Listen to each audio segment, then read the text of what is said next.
Hey guys, it's Raze here, and today I'm going to be doing a tutorial on how to import a logo into Cinema 4D, and I'm going to be doing this because not many people know it. So for instance, in my intro, I've got sort of my logo spinning about a little bit, and then it sort of has like a shockwave sort of effect thing, and I think it's quite cool. Maybe I'll do the shockwave another day, but not now. Today I'm going to be showing you guys how to actually get it into Cinema 4D.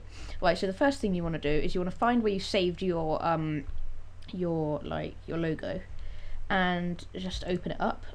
So here's my logo right here, and you want to make sure that it is all. Actually, I think I might have just opened up the wrong one. Hang on. That one. There you go. Yeah, so you want to make sure that it's all combined. So for instance, if you've just finished making it, make sure that you go to the right up to the top of all of the layers, and then hold down shift and go all the way down to the bottom. Click whilst holding shift on the bottom one, right click, and then merge layers, and that will make all of the layers one thing. I'm just going to move these out of the way. You don't have to do that, but it just makes it all easier.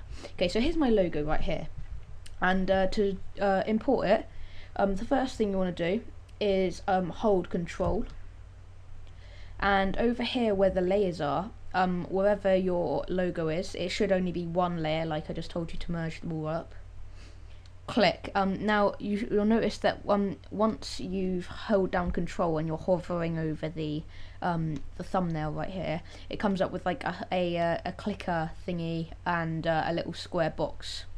Now you just want to click on that, and you'll notice that it around the outside of your logo, it has a sort of a line, as if you've just drawn a box around the outside, or whatever it's called, lassoed around the outside. Okay, so once you've got the box, the next thing that you want to do is click on the marquee tool. It doesn't matter which one, it could be rectangle, it could be any of them. Okay, now you want to go over the inside of just hover over it, the inside of the selection, and you'll notice that it goes to like a little arrow pointer and a little box. Once you've got that, you want to right click and click on make work path.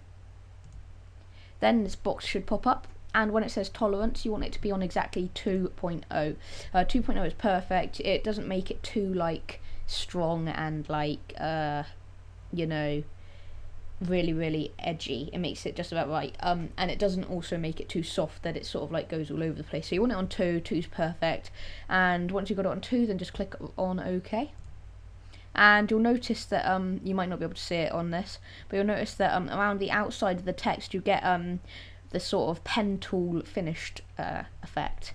So now that you've got that, you might not be able to see it on my screen, but it is definitely there. Once you've got that, you might not even be able to see it on your screen, but you will have it there. There'll be some little telltale things like around the outside. You might be able to see a tiny line out of shape, but that's perfect, that's fine, it doesn't matter. Now the next thing that you want to do once you've finished all of those steps, click on File and Export, and you want to click on Paths to Illustrator. Click on that, and then you want it to be on Work Path, and hit OK. And then save it to wherever. I'm going to save it to my desktop. Test. And hit enter. And it's just saved. So now you can close down this your file. We're just going to go down here, and you'll notice that you've got something that says Test AI. Please excuse my muddled up background. It's very all over the place at the moment. I got Deadmau5 5. I modelled this on Cinema 4D. It's kind of cool, but you know, it's not difficult. And this, which I made, I might be doing a tutorial on this, it's pretty awesome. But anyway, yeah, so you'll notice that you've got this thing. I called mine Test, so it's Test AI, but it should be named whatever you saved it as. So next thing, you want to open Cinema 4D. I'm just going to pause the recording whilst it opens. I should have really opened it before I was recording, but yep. Okay, so now that it's recording, I'm just going to quickly set up a simple render. I kind of have to do this, it's sort of an OCD thing. T by 720. That's all fine. Ambient occlusion, global illumination. If you don't know what I'm doing right now, then you should check out sorry about that, I almost suffocated on thin air. That's very difficult to do. But if you didn't understand what I was just doing, then you want to check out my other tutorial. It is it's called like Cinema 4D best render settings or something like that. But yeah, it'll just show you how to set things up the best way.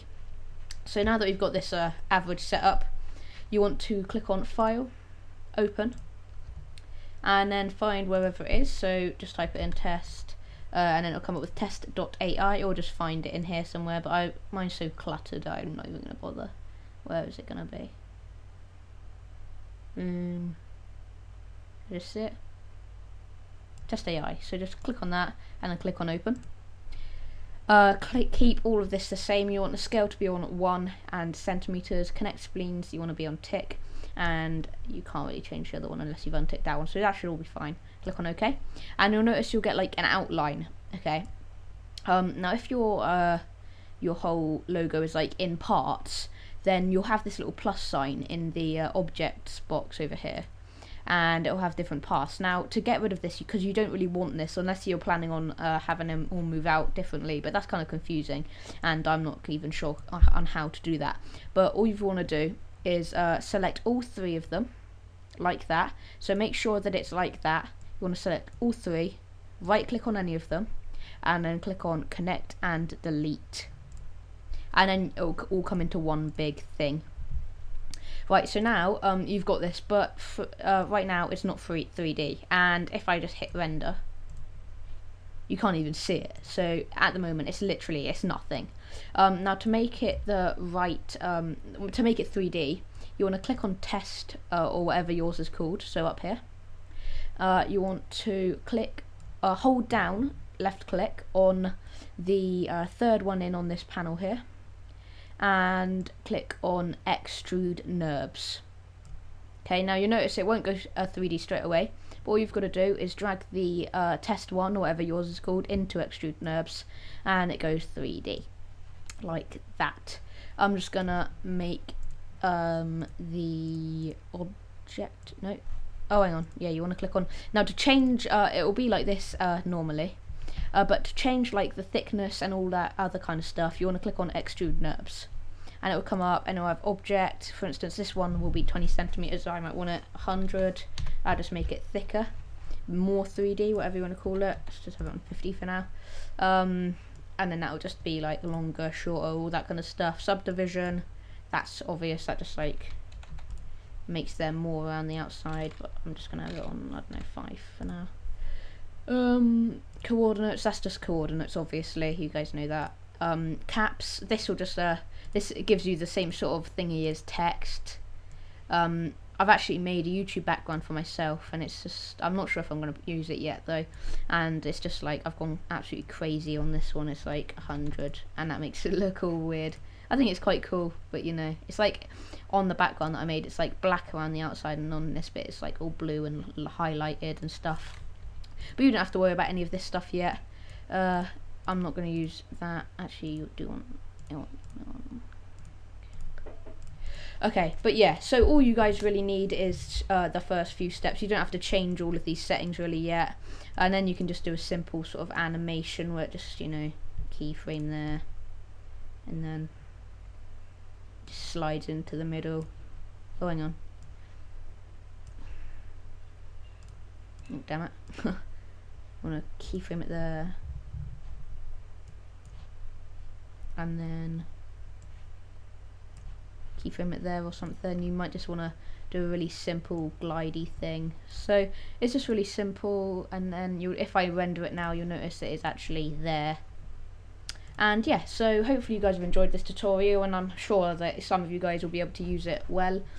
And yeah, I've definitely been able to find it useful. I've used it in my intro and all that kind of stuff, and yeah, that's pretty much one of the only ways you can do it.